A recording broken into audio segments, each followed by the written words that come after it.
Está no ar mais uma edição do programa Na Quadra com as Estrelas, o programa que conta a história real do basquetebol e dos seus intervenientes. Como é da praxe, chamamos aqui no estúdio uma das grandes figuras do basquetebol nacional e que dispensa apresentação. Vítor, como está? Está tudo bem, caríssimo Lucinho, caríssimo telespectadores.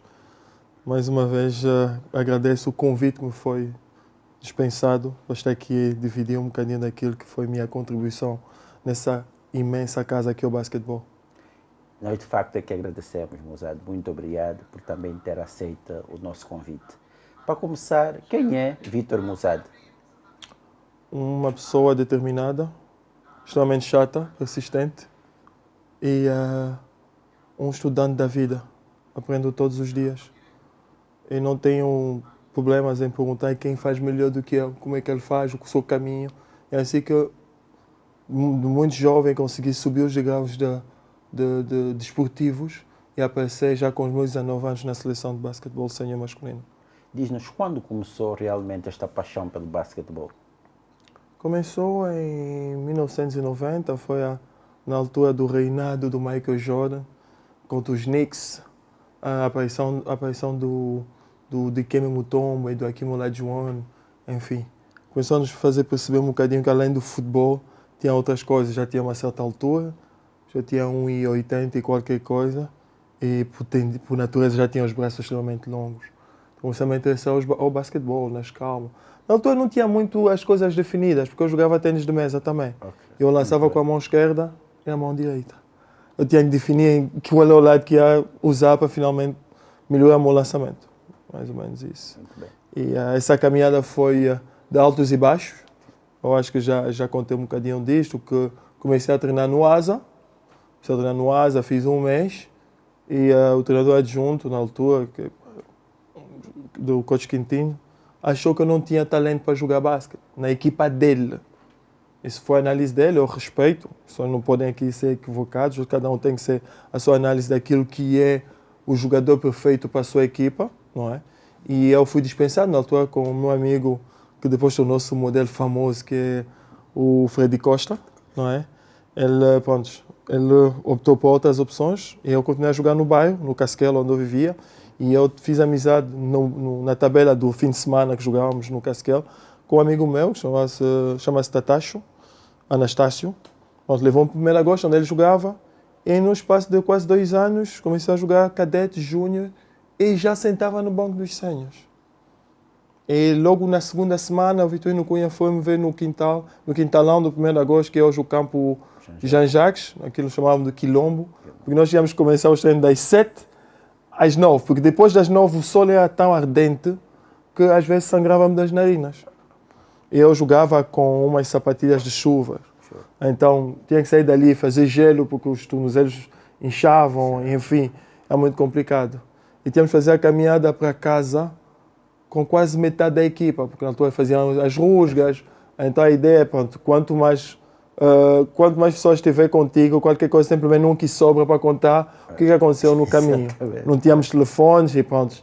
E não viam muito pela altura, que ele é alto, tem um corpo porreiro, vamos para a tropa. Tanto abrangido como não. Como não, vai já daqui, vais levar uma AKM, estás bem, estás com os músculos todos. Então, o desporto é a nossa way out, a nossa saída. Para podermos ver ou desejar um outro futuro para nós. Exatamente. Mas agora falou do ASA e do 1º de Agosto. Que outros clubes representou a nível nacional para além destes dois? Eu no ASA não joguei oficialmente, só fiz um mês de treino. Tá. Entrei no 1º de Agosto. Foi o começo, né? Pois. Sim, entrei no 1º de Agosto, representou o 1º de Agosto durante 12 anos, ou 15 anos. Eu saí em 2007, depois do Afrobasket. Tinha algumas divergências com os dirigentes, algumas coisas que eu não achava certo, que eles achavam certo por causa da política naquela altura. E eu achei que o nosso relacionamento tinha que ficar por aí. Optei por ir para o Petro. Partíamos vidros do carro, os adeptos, porque é um dos miúdos que saiu, quer dizer, da casa do 1º de Agosto até os séniores. É um símbolo daquele clube, mas eu não me sentia bem. Eu não tinha problema com os jogadores, o meu problema era mesmo com quem liderava o clube. primeiro na área do basquete. Então, eu achei melhor, para não manter esse clima, eu saí do clube. Saí do clube, fui para o Petro, joguei a primeira época, a segunda tive a minha lesão, aí começou as coisas, enfim. Isso foi depois dos testes da NBA, claro. Que foi também uma fase muito complicada. Muito bem. Tocou num bom ponto, Mossad. NBA foi um sonho quase real? Sim, eu estive lá muito perto. Muita gente, é que as pessoas aqui não... Nós temos o pessoal do contra. Aqui todo mundo é contra. Tu não sabes o que é que se passa, não tens nenhum dado, ouviste por alto, tu não sabes como é que funciona o sistema, como é que se aplica, quais são os momentos. E queres comentar como se fosses o dono da razão. A percepção não é absoluta. Por isso que é percepção. Mas nós aqui, os cientistas dos desportos, como eu chamo aqui os nossos companheiros, pensam que tem uma visão absoluta. Eu, quando cheguei na NBA, eu tinha 26 anos, já tinha recebido o clube, ou seja, o Mário Palma já tinha recebido o convite nos Jogos Olímpicos de 2004, estamos a falar 3 anos antes, para fazer os testes na NBA, mas esse convite nunca me chegou na mão. Então eu cheguei já um pouco atrasado. Graças a Deus, meu inglês não estava mal, consegui me comunicar com as pessoas e não sei o quê, mas eles não tinham nenhum background, nenhuma informação. O nosso basquete até hoje não tem estatística devidas, não estão divulgadas. Ninguém consegue buscar dados sobre a média, a consistência de um jogador durante uma época. Porque, por exemplo, vamos supor, tens um LeBron James que teve uma média de 23 pontos durante o ano, a época 2018-2019, chega hoje num tryout onde está a marcar 4 pontos, porque talvez que ele tenha um problema mental, talvez que excesso de treinamento, alguma coisa aconteceu, porque ele joga a esse nível. E é um jogador olímpico, tem isto. Nós não temos, até hoje, essa base de dados. Nós não nos baseamos, para valorizar os jogadores em Angola, nós não nos baseamos sobre a performance. É sobre o que os índios da Cidadela acham. Epa, ele deu aquela finta, fez aquele smash. Aquele jogador vale $400 mil. Mas quantificar o jogador como tal ainda é um assunto meio escuro, que muita gente esquiva. Nós temos o hábito aqui que nós não dominamos, esquivamos. Em tudo. Então as pessoas esquivam isso. Então eu estive lá, fiz os testes.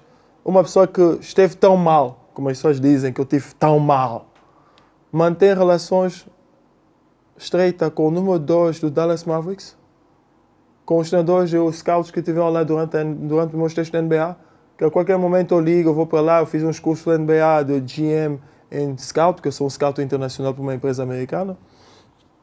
Se eu tivesse um desempenho tão ruim, como é que eu desenvolvi essa relação? Porque o americano é claro. Qual é o teu background? O que é que tu me provaste para eu te respeitar? Exatamente. Não é algo dado, é algo conquistado. Porque aqui nós conquistamos as coisas por outros caminhos, mas lá é por mérito. E eu ganhei esse status, por isso que depois fiz muitas coisas com a NBA. Muito bem. Mas já agora, pronto, não entrou para a NBA, mas por que não chegou a jogar por um outro clube internacional? Porque ouviu-se na altura, ainda na época de 2007, 2008, que havia outros clubes na Europa interessados. Por que não... É da Itália, Bolonha. Por que não chegou a representar estes clubes? O clube de 1º de agosto não me deixou sair. Simplesmente quanto isso. Eu voltei em 2016 e o meu contrato é vigente. Então, essa vigência acabava em 2017. Eu voltei em 2016. E nessa época, eu recebi uma proposta para ir jogar em Bolonha. E eu falei com o 1º de agosto, isso não é assim. Eu estou cansado de jogar no Sporting, campo de cimento, jogar no Vila, escorregar aí naquele campo, enfim.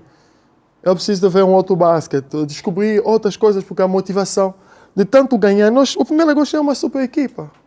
Naquela altura estava eu, Almeida, Lutonda, Baduna, Aníbal Moreira, acho que Abdel, o Afonso, Walter, enfim, nós tínhamos feito 2 anos e meio sem perder nenhum jogo, tanto em Angola, nos clubes, no campeonato dos clubes e nos africanos.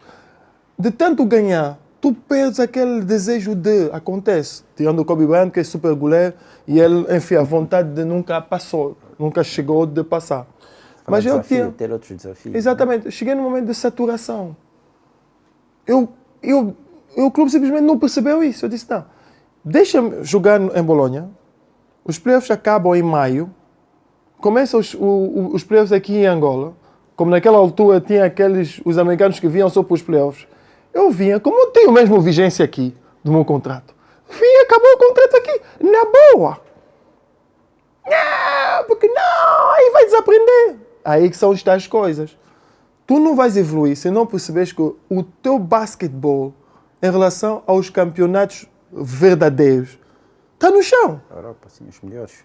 A tua sorte é que tu tiveste jogadores acima da média, com uma mente incrível, porque simplesmente eram pessoas acima da média. As pessoas não entendem. Nós ganhamos a China com um senhor chamado Yao Ming, 2030, que jogava na NBA, que já é uma super estrela, marcava mais de 20 e tal pontos. Batemos. Tinha um gajo chamado Yao Zizi, 2018, canhoto, que driblava como um base, lançava de 6,25, jogava nos Dallas Mavericks. Tem um senhor que ainda joga até hoje, que é o I. Então tinha 19 anos, saltava, o calcanhar dele tocava na tabela. Enfim, é preciso perceber que nós aguentávamos esses gigantes. E muitas das vezes saíamos dali, íamos apanhar sol, saíamos dali com o dedo partido, com lesões que a posterior aqui nos campos péssimos que tínhamos, provocava outras coisas. David Dias teve problema nas costas, o próprio, como é que chama, Edmar Vitoriano Baduna teve problema nas costas. Isso são coisas que nós adquirimos nos campeonatos. Não me partiu um dente, até o Mochame teve que sofreu um golpe sério, porque partiu um pouco o dente num dos jogadores de Espanha, o Garbajosa, enfim. Mas nós ganhamos o respeito. Eu fico contente de estar nos campos da NBA e ver o Paul Gasol dizer, olha, esse é um usado que me dava uma trabalheira. Por quê? Nós tínhamos que usar tudo que tínhamos. Lhe baixava o calção, lhe pisava, dava-lhe cotovelada. Foi o único jogador naquela posição que me avacalhou, foi o Paul Gasol. Eu joguei contra os melhores do mundo. Mas ele nunca se irritou, nunca coisa. Ele sempre me fez a folha. Isto fala já de campeonatos do mundo. Diamond Ball na China, os pré-olímpicos, os jogos de preparações, porque nós tínhamos a mania de ir para a Espanha. Sim. E tínhamos que jogar contra o dono do país, né? E falando nisto, Musa, fala um bocadinho lá do teu percurso na seleção. Quando é que começou? Quando é que representou a seleção de Angola pela primeira vez? Em 99, o Afrobasket foi realizado cá. E eu estava na tropa. Fiz 1 ano, 12 meses, no Grafanil.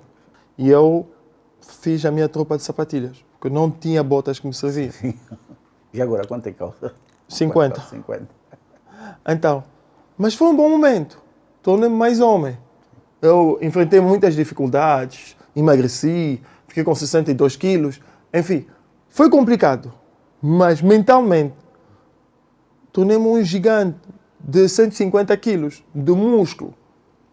Então, quando essa fase acaba, desse Afrobasket, o pessoal volta e não sei o que, tem os Pan-Africanos no final de 99. E eu não estava a sair de uma época de jogos. Mas o Mauro Palma tentou lançar novos jogadores na posição 5. O Jean já tinha chegado a uma certa idade, o David. E estávamos a tentar ver outros jogadores. Então ele convocou a mim, o Kikas. O Kikas voltou para os Estados Unidos, porque ele tinha que ir para Valparaíso. Então fui eu, Abdel Bucar. E mais outros jogadores. Mário Belarmino fez a posição 4. Enfim. Nós fomos para Moçambique. E nessa fase qualificativa de Moçambique, saiu o melhor marcador. Joguei com a camisola 15. Eu tenho esse recorde de jornal, para quem gosta de duvidar de tudo, em que colocava assim, a camisola 15 não acabou de dar sucesso na seleção de Angola. Mesmo sem o Jean-Jacques, acabamos de ver o nascimento de um voador que está a dominar as tabelas africanas. Vitor Musat, só que não sabia que o número sempre foi 11 o camisola 11, tipo o Rivaldo, o Vitor Musade, são pessoas complicadas. Então, foi só naquela altura que joguei com a 11, depois com a 15 eu voltei logo para a 11. Esse foi o início. Deu uma oportunidade, segurei a oportunidade. Para quem foi criticado antes da seleção, o Vitor Musade não tinha que ir, porque blá, blá, blá, blá, blá, blá. Tecnicamente, o meu QI, o meu posicionamento, minha técnica de execução é a melhor que muitos postos ali. E eu falo de bocas cheias. Até hoje. Percentagem de passe, posicionamento, captação do sistema de jogo. O Mário Palma sabia disso. Colocou-me, mesmo sabendo que eu não tinha jogos feitos, porque eu vinha da tropa. E eu fui criticado por muitos jornalistas daqui, da praça, do Jornal do Desporto, da TPA, o Carlos Contreiras, não sei quem, enfim, que não, porque blá, blá, enfim. Mas quando cheguei, calei a boca de todo mundo. E fiz questão. Vocês lembraram, está aqui. Dá uma oportunidade nas pessoas, você não sabe o que eles podem fazer. E dali dominei essa posição. Fiquei 10 anos e mostrei A mais B que esse camisola 11 tinha um nome, não tinha um número. Exatamente. Muito bem. Esta é a conversa boa com Vitor Musade. Vamos para um pequeno intervalo e já voltamos daqui a pouco. Muito obrigado.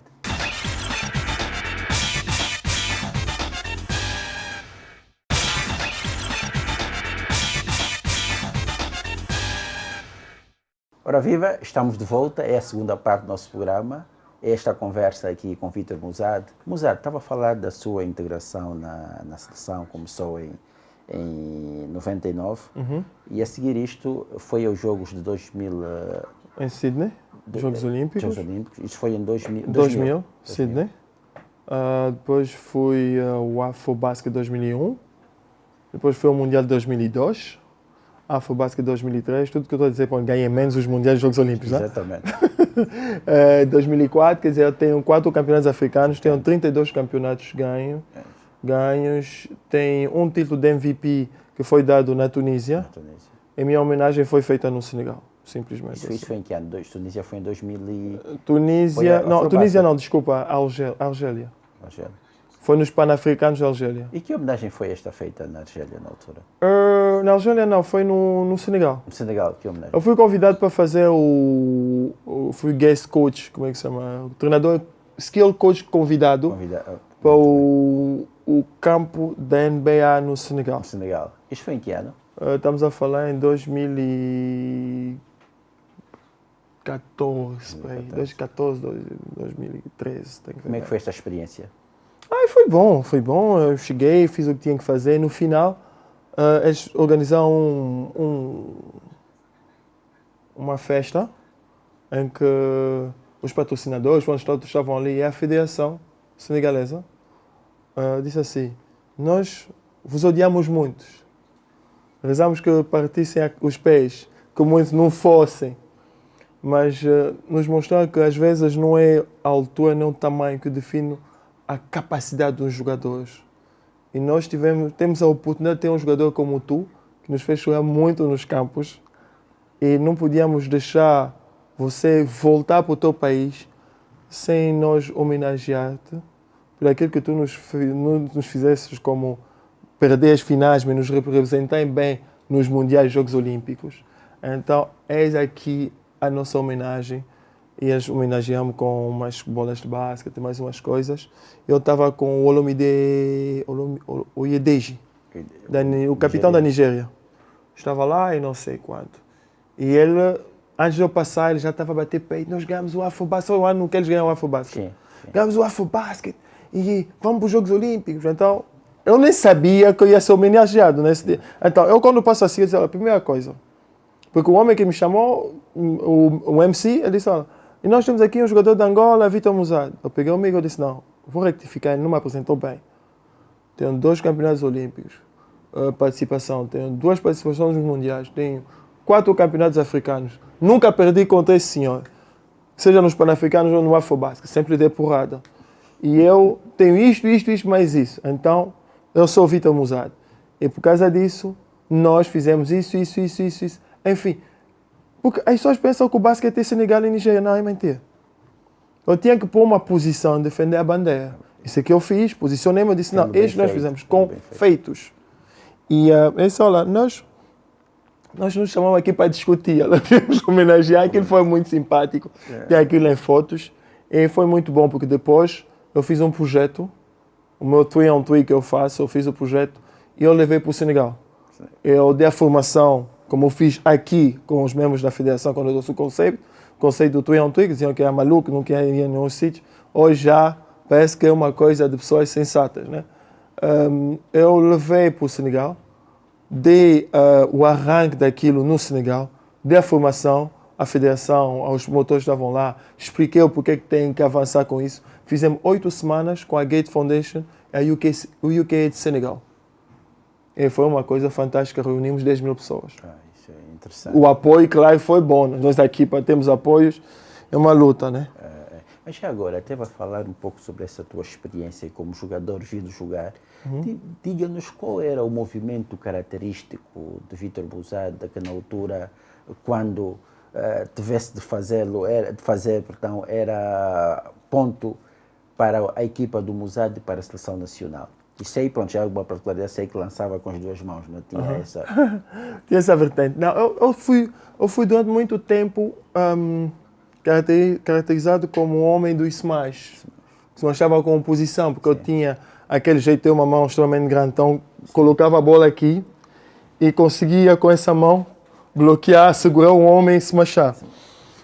Então me chamava como um homem do smash, uma musas.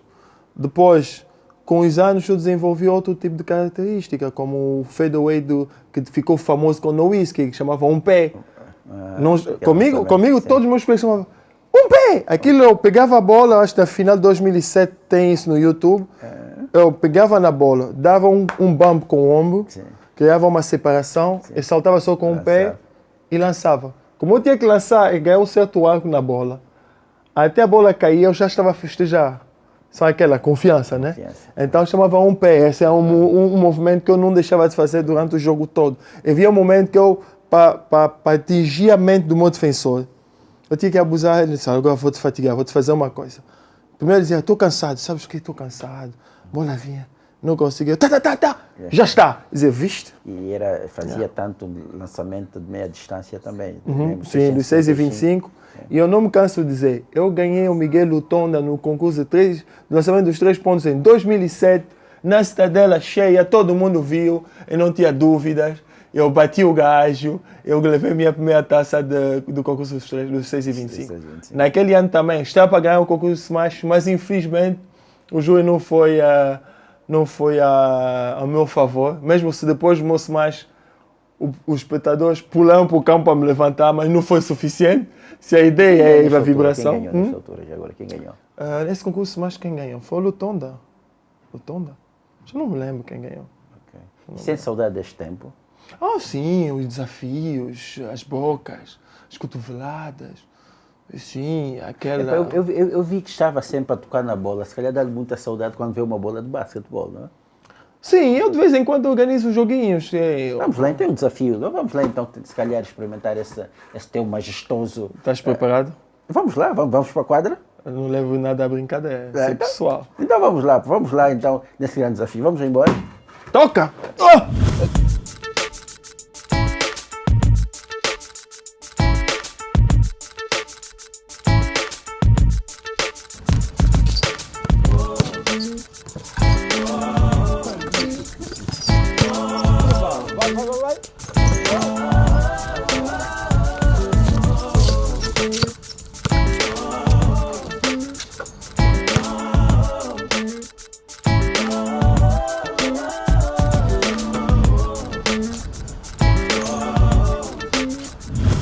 Estamos de volta da quadra, foi um grande momento, dá para ver que o Bouzada ainda está em forma. Então aquele smash com a direita foi um espetáculo. Já deu para como é que chama? Tirar o último smash do ano. Ok. Para fechar, para se manter mais. Muito bem. Então, pronto, vamos então para um curto intervalo e já voltamos. Essa conversa com o Bouzada. Obrigado.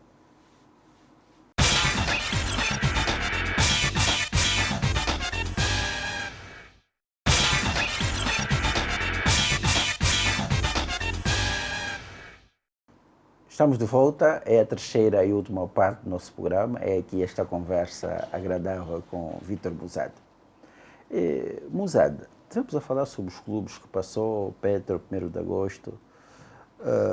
Diga-nos qual é o seu clube de coração? Acho que já não tem. Já não tem hoje. Na minha infância, o meu coração, a minha mente é a do 1º de agosto. 1º de agosto. Depois tornei-me um jogador profissional, onde cada equipa eu tinha que assumir e vestir a camisola. Então, em cada um desses clubes, deixou um bocadinho de mim. Então, hoje eu não consigo dizer eu sou do 1º de agosto, sou do Inter, sou do Asa, não. Eu sou do basquete. As pessoas revêem o Musade porque eu fiz muita coisa como jogador do 1º de agosto. Infelizmente não consegui ganhar nada no Petro. Estive perto, mas infelizmente por vários fatores não consegui ganhar nada no Petro. E eu ganhei quase tudo estando no 1º de agosto. Eu vi que muita gente associa-me com o 1º de agosto. Eu tive colegas maravilhosos, um balneário. O melhor balneário que eu tive enquanto jogador foi no 1º de agosto. Falando nisso, diga-me lá, em termos de balneário, quem era o jogador a nível do 1º de agosto, meio da seleção, que realmente lhe motivava ou sentia que conseguia controlar o balneário na altura em que era jogador? Ninguém conseguia me motivar. Me motivava sozinho, a primeira coisa. Mas quem assegurava o balneário para as boas ou as más coisas, enquanto 1º de agosto e seleções, estamos a falar de seleção de top, é o Ângelo Vitoriano e o Miguel Lutonda. O Ângelo tinha uma liderança complexa, dura, e o Lutonda tinha uma liderança mais aberta, mais, enfim. Mas são pessoas que, se tivermos que voltar para o tempo, prefiro estar com eles, por serem verdadeiros. A entender? Epá, você sabe que ele nunca vai te deixar ir sozinho para as balas. Nós levamos muita pancada, partimos dedos. Eu lembro, o Ângelo fraturou o tornozelo. Eu parti o dedo e a mão. Na primeira taça dos clubes campeões que ganhamos com o 1º de agosto em 2001. Fiquei com a mão no gesso, ele com o pé no gesso. Enfim, as pessoas podem ver o basquetebol como um jogo muito fino. Mas tem muita porrada que acontece aí. Das tabelas não é fácil. Não é, isso é para homens. Agora falou em partir o braço, o Ângelo, o pé. Diga-nos lá, qual foi o pior momento da sua carreira? Acho que foi quando lesionei-me no menisco, cortei o menisco. Foi no Petro. E o pior é que eu tinha chegado 2 horas antes, já tinha aquecido, já tinha feito alongamento. Enfim, eu estava pronto para treinar mesmo. Quando o treinador naquela altura é o Ginguba, Coach Ginguba, orientou por aquecimento. Fazíamos criss-cross. Então eu cheguei numa hora da tabela, pisei, tentei arrancar, eu senti um corte, um estalo. Eu disse, deve ser o joelho, enfim, não é nada de jeito. Eu acabei o treino. Quando cheguei a casa, aquilo inflamou. Então fizemos o raio-x, deram conta que o menisco tinha rompido. E os dirigentes do Petro naquela altura foram 5 estrelas, que ele foi na hora, tratou-se do bilhete de passagem, pagou-se o médico da equipa de futebol do Porto, Noronha, um grande médico que fez a cirurgia em Portugal. Mas o único problema foi depois da recuperação. Falando sobre treinadores, já como é que era a sua relação com os seus treinadores? Com o Mário Palma... Não, vamos começar com o Vitorino Cunha. É chefe da tropa, soldado. Tu tens que fazer isso, porque é isto. É um senhor que eu tenho como pai, eu respeito muito. Fiz, cheguei lá. Com o Vitorino Cunha, com o Mário Palma, eu sou o melhor treinador do mundo, tenho mais de 50 campeonatos. E eu vou vos ensinar a jogar basquete, vocês não sabiam jogar basquete. São X número de ataques que eu tenho que saber em X tempo. Aprendi, não tive nenhum problema com ele. Tirou o melhor de mim, joguei o mais alto nível com ele. Perfeito. Depois eu tive o Alberto Ginguba. Não estou a falar dos treinadores de fora, da NBA, não, estou a falar aqui. Depois tive o Ginguba. O problema com o coach Ginguba é a percepção dele, a maneira dele jogar. Eu saí de um basquete do Vitorino Cunha, que é passe corta, give and go, e antes de lançar a bola tem que ir a posto baixo e sair para jogar. É a nossa base, não tínhamos ataques. De um basquete tático, onde eu sabia, esta é a minha posição. Eu mandar a bola para o meio, em drible, eu sei que o Vítor de Carvalho está nesse canto, eu posso passar a bola, olhos fechados, porque ele tem que estar lá. Tática. Para ir para o Cojinguba, onde a tática é duvidosa. Onde as soluções técnicas não me dadas com clarezas. E eu entrei em choque com ele. E ele disse uma coisa que me serviu para ser aquilo que eu sou hoje.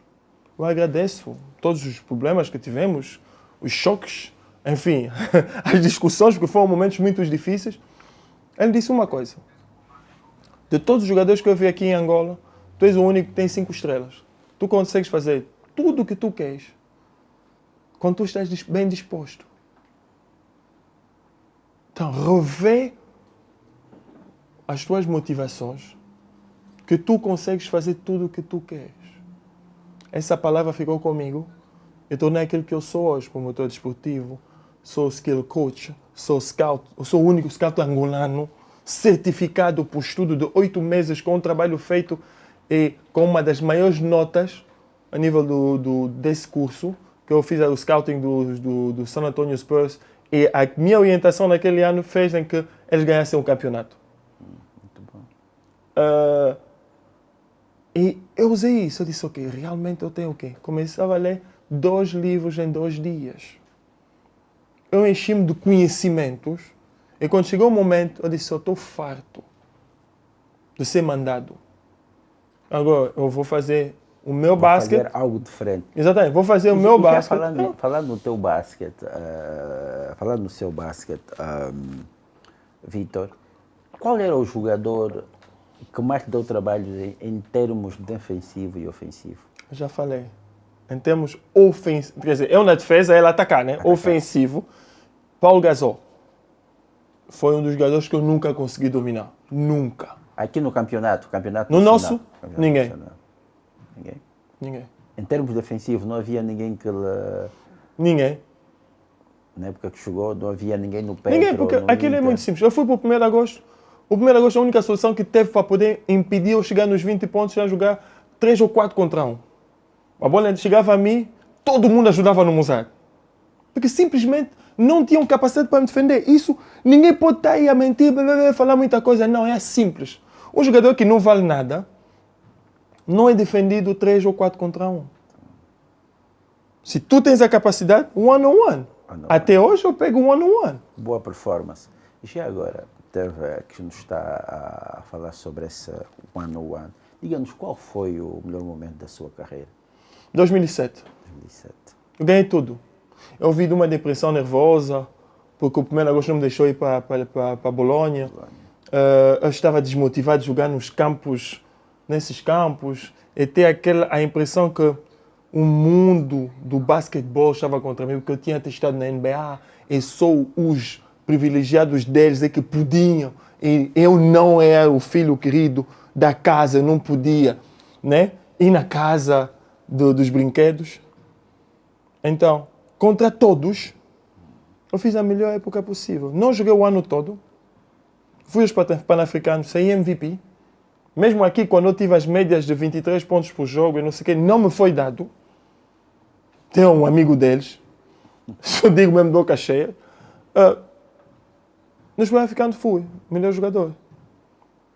E levamos para o Afrobasket 2007. É o único jogador que marcava 6 pontos seguidos e ia para o banco. Protesto. Está nos vídeos, eu com a cara tapada. Dormia no campo. Porque eu dizia que eu era jogador para estar no 5 inicial. E a prova é sempre que me metiam no campo, resolvia o problema. E todos os pontos que eu marcava, eu me dirigia para os treinadores e dizia, olha, estão teimosos. Eu estou melhor que todos. Está aqui por números. E ganhamos, tipo. E eu digo, eu não tenho mágoas para com ninguém, mas só tem que ser sincero e dizer as coisas. Eu digo as coisas. Não devo nada a ninguém. E foi bom. Mesmo nas dificuldades, mesmo aqueles que me prejudicaram, só fizeram me ver a indústria, quer dizer, nós não temos uma indústria desportiva, vamos esquecer isso. O basquete, de uma outra maneira, em que, em vez, vou aqui para não ver a marca, né? Em vez de ser a bola a me usar, comecei a usar a bola. E eu sou aquilo que eu sou, funcionário público. Eu, quando quero organizar meus eventos, organizo da minha maneira. Eu é que controlo tudo, a bola é minha, o campo é meu. Tipo aqueles miúdos antigamente. A bola é minha, o campo é do meu pai. Tu não estás a jogar como eu quero, pego no meu campo, pego na minha bola, põe no bolso, vou-me embora.